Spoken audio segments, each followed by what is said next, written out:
Based on the young adult book trilogy about a dystopian America divided into competitive sections, this doe-eyed teenage heroine must lead a revolt against a ruthless dictator who...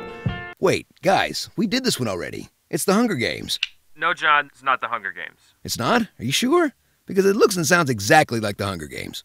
Yeah, there's no fight to the death in this one. So, it's the same movie, but without the actual games? That sounds horrible. Divergent. Enter a world inspired by a woman who read the Hunger Games and said to herself, I can change that slightly and make a ton of money.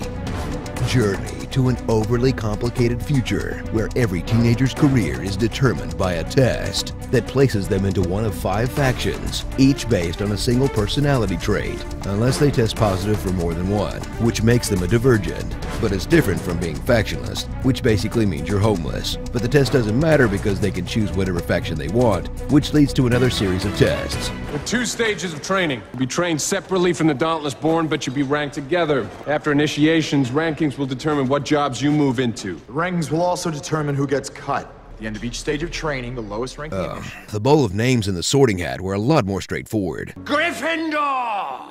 Volunteer as tribute to one of 5 factions, each named after a different SAT word.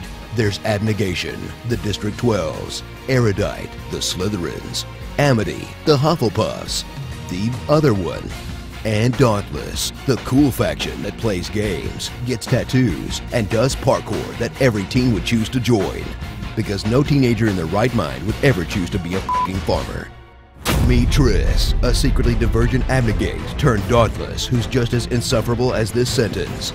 She's a heroine you're not embarrassed to like, who's smarter than Bella, and more decisive than Katniss, but that won't stop her from getting her ass kicked.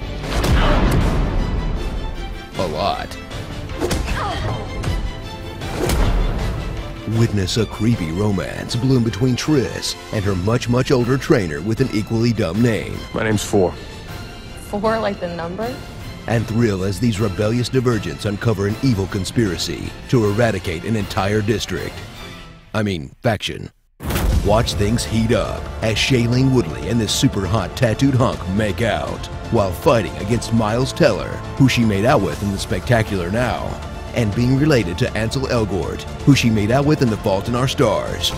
Yeesh, it's like a quarter quell of guys Shailene's porked. Sit back for a film full of things that are obvious attempts to pander to teenage girls, like staring at yourself in the mirror, having perfect hair no matter how much you work out, hot older boys who see how special you are on the inside, I know exactly who you are. and telling them that choosing your clique is the most important decision you'll ever make. Faction. Before blood. So get ready to be left hanging while our 2 love interests outsmart the evil government, then ride off on a train into an uncertain future. Guys, I'm telling you, we did this already! Starring Catrice, I am number 4, The Fault in Our Co-Stars, Kilometers Teller, Old Rose, Mackay 5 minutes of screen time, Kat Von D, and Cinna's daughter. Not the Hunger Games. Yikes, 1 kid with hepatitis and they're all going down. Be sure to subscribe for more honest trailers. Did you know we make video game trailers too? Click here to check out our epic honest trailer for Pokemon, and be sure to subscribe to Smosh Games. What ain't no country I ever heard of? They speak English and what? You get nothing. You lose. Good day, sir. Everybody do the flop. It's time we touched Juan's Harry. Who lives in a pineapple under the sea? SpongeBob SquarePants.